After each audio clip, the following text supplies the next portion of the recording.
And welcome back to the Spicy Sports Show with Sam Cerrone, coming to you live from Portland, Oregon. It is March 1st, 2016. We got a lot to talk about on the plate today.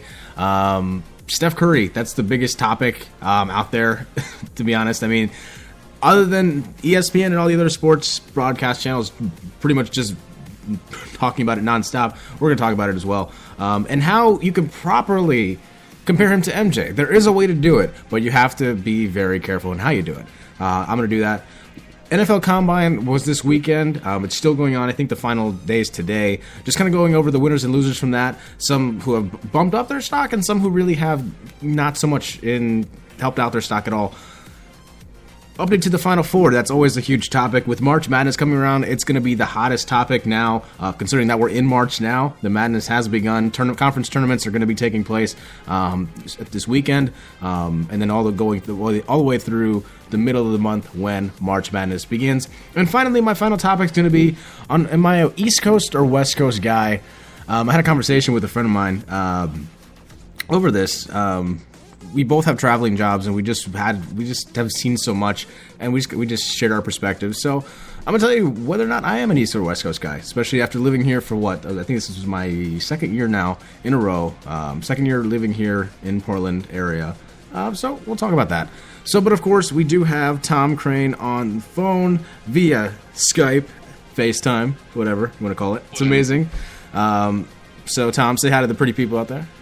How's it going out there, sports fans? Yeah. All right. So, biggest topic out there, Steph Curry. I mean, there's no way around it. He is on every social media feed. He is on every sports feed. He's pretty much on the face of sports right now. Hard to believe, really. But with what he was able to do, in that game against Oklahoma City, just shooting about a 40-foot shot for the win in overtime. I mean, that pretty much is in an image what Steph Curry has done to the league this season. He's just taken the league by storm. Golden State's arguably the best team in the NBA. Honestly, if they were on such a streak, we'd be talking about how good the Spurs are, getting their 17th consecutive 50-win season, which is really impressive there. But Steph Curry, Klay Thompson, the Golden State Warriors are on a roll right now. However, not everyone is a big fan of what Steph Curry's been able to do this season. Obviously, there are people that have, let's say, for lack of a better word, just not been appreciative of what he's been able to do. Oscar Robertson is the big one. Obviously. Oscar Robertson is one of the greatest players in NBA history, averaged a triple-double for one season, which is really impressive. I don't care what era it is, that's still really impressive. But on top of that, he's just not a fan. It's just, for him, he says it's a different era. People don't play defense. If Steph Curry did something like that in my era, then they were just really guarding man-to-man the rest of the way. But you say that because you're a spectator now, and I get it, don't get me wrong, he's one of the greatest players, so he probably has some insight, more so than the average fan, like you or me, Tom, but I don't know, for me, I just see him as a hater. Like, I think he's just, one of those guys that, back in my day, we used to do this and that, and that's not, I feel like that's not a good look for Oscar Robertson, because Steph Curry is having a phenomenal season this year, averaging over 30 points a game. I think 5-5 on assists and rebounds per game. And the way he's changing the game and evolving it in how practicing your shooting is just one thing. And clearly he's stepped up to another level where we've never seen it before. And Tom, you were saying that Steph Curry is to compare what he's doing this season. There are and compare him to other sports. You said there were other statistics out there that really have allowed him to put it in perspective in other sports. Tom, what do you have on that? I actually read an article on ESPN where it said that comparing Steph Curry's possible projected 400 made three-pointers, that would be the equivalent of 101 home runs in the MLB, which is just outstanding because the most that there has been for a home run king was, I believe, when the race, one of my personal favorites was Mark McGwire and Sammy Sosa when they were batting against each other, trying to first get to 63. That's what it seems like is happening right now, but Steph Curry has no competition in that area. No, not even close. I mean, right now he already broke his record that he owned himself for most three-pointers in a season, which is insane to think about. When you think about it's only the beginning of April, or the beginning of March, and the season doesn't end till about mid to the end of next month.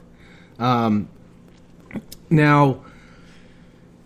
with the games that they have left, which is still pretty impressive. They had that one big loss at Golden State or at Portland, which again everyone's raving about the Trailblazers now, which is again a story that people would be talking about if it wasn't for Golden State just going on a mad run this season. I mean, Portland also has had a pretty good run with Lillard and what they've been able to do, and Terry Stotts probably should get Coach of the Year nominations. Again, he's probably not going to win it. There's no question about that, but he should at least get some good nominations, some first-place votes, just because they're a team that did lose 4/5 of their starting lineup. Only Lillard came back, and what they've been able to do to plug in McCollum at the 2 spot and then have some pretty good 3, 4, and 5 players, but overall they've been fine. But then again, going back to what I was talking about with Curry, I mean, it's just ridiculous, the shots that he's putting up. I mean, like you said, over 100 home runs comparison to baseball. What else do you have are there any other stats that you see that could be comparison to what Steph Curry is doing this season, Tom?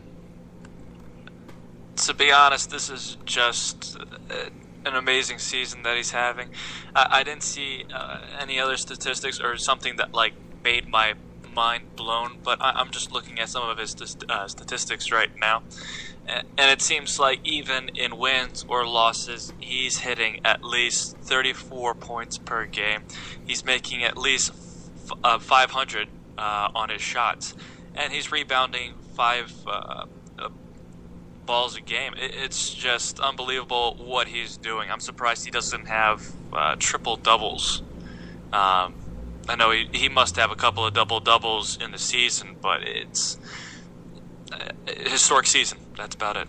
No, absolutely. I mean, again, to think that 286 was the record last season that he set, and again, for it to already be broken is just remarkable. And again, it's clearly taking the NBA into a different era. Again, the 80s and 90s, all the way up to that, was pretty much focused on defensive efforts and having the ability to play defense first so then you can transition into your offense. Nowadays, it seems that the center position is pretty much eliminated at this point. You have a couple centers in the NBA, like a Dwight Howard, like a Greg Monroe, like a Andre Drummond, that are big guys that can pretty much put up 20 and 10 rebounds a game, 20 points, 10 rebounds, and no problem. But those you find those far and few in between. What you're looking at now in this era of NBA is you're looking at athletic forwards who are probably about what Draymond Green is, that can not only play the 4 position, but also swing and play the 5 position as well, just because the athleticism on the floor gives them an advantage over the rest of the field. Again, if you have a team that's pretty athletic around the perimeter, along with athletic inside, and can still play the perimeter as well, that spreads out a lot, and it makes it impossible to guard all 5 players on the floor. And for Golden State, I mean, they have, again, one of the most talented rosters we've probably seen in the last couple of years. Not just with the talent that they have in their starting 5, but in their ability to what they can bring on the bench. To think that a player like an Andre Iguodala, who has had a great career early on in his career in Philly, as you probably know, Tom, and then for him to transition all the way over to Golden State and have him make a pivotal role in what he's been able to do, especially gaining the MVP honors in the NBA Finals last season, that just goes to show you that this is not just a team that is full of stars like a Steph Curry, like a Klay Thompson. You still have some significant players that can contribute on the bench, and Sean Livingston as well, a player who early on in his career had a lot of promise, but then a serious knee injury kind of derailed that, and he's had to work a really long way back. And so kudos to him to what he's been able to contribute on this team. He's a 6'8" point guard, which is really, really big for a point guard position. And for him to be the backup on the team and still play really efficiently with the minutes that he does get when Curry's off the floor, that's really impressive as well. Again, other notes really for NBA talk. Let's be honest here. One of the teams that we thought would probably be in contention more so with the Golden State Warriors, but really aren't, are the Houston Rockets. They're a team that's just pretty much in disarray at this point. The way that I'm looking at the standings right now, I know that they're in the 8th spot in the West, which, again, is saying a lot considering the fact that this team sounds as dysfunctional as anything at this point. This is a team that, again, with a lot of issues with James Harden not being in shape from in the beginning of the season, to Dwight Howard not being as efficient, and then for him requesting trades near the trade deadline, it's pretty insane to see how far Houston's fallen off. And then the fact that they also released Ty Lawson, a player who they brought in from Denver, was a high-risk guy because of the DUIs that he's had off the field, off the court. And the number of incidences that he's had are so many, including a couple in Houston this season, is really sad. And they've already negotiated and bought out the rest of his contract, which goes to show you that this team's already dysfunctional. They fired their head coach after, 10, 15 games into the season, a coach that got them to the Western Conference Finals last season, in Kevin McHale. I don't know how to fix this Houston team. Again, this team is not the team that we saw last season right now. 29-31, sitting in the 8th spot barely over Utah right now. To be honest, if I were Houston, and again, playing in the 8th seed in the West, it's just as bad as being out of the playoffs, because you know who you're going to play? The Golden State Warriors. You're going to play the best team in the NBA. At least with the San Antonio Spurs, you may have a shot at a game or two, but with Golden State, you know that it's going to be a sweep. No question about it. Tom, any thoughts on how bad it's been in Houston this season? Get rid of Dwight Howard. That's been the conversation that I've heard from some Houston Rocket fans that I've actually worked with at my work. It's just... he's a curse. It seems like any team he goes to, his level of cockiness is just through the roof, and he thinks that he's an elite player. And I can understand that his size, his versatility in the paint and blocking, and just being a great defensive player. Yes, he has some good attributes, but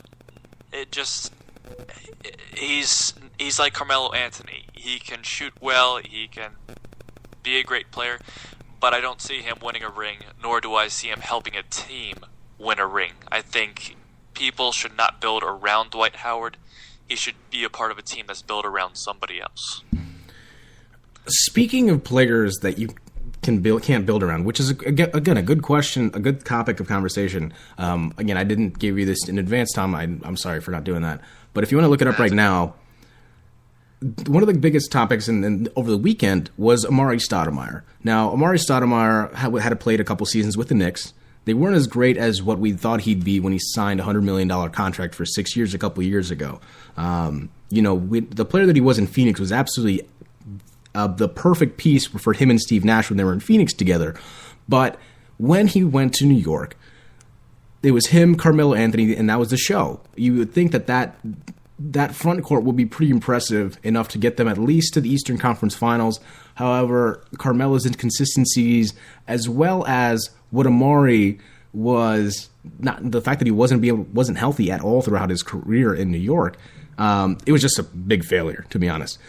Now, Amar'e Stoudemire said that over the weekend about Jeremy Lin. Now, Jeremy Linsanity, we all have that. We all know what happened throughout that time there, how we just pretty much became a sensation overnight.